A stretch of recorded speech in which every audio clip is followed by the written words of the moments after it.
Creating green spaces has really become a big trend over the years in Atlanta, and we might see a new one going up in Midtown. That'd be great. 11 Alive's Brittany Klein-Peter shares 3 things you need to know about the Midtown Connector project.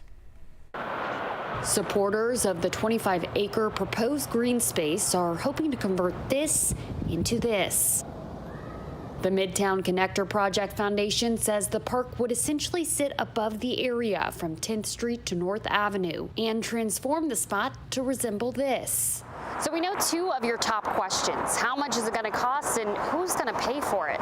Supporters say it would cost between $800 million and $1.2 billion and would require a combination of public, private, and philanthropic funding.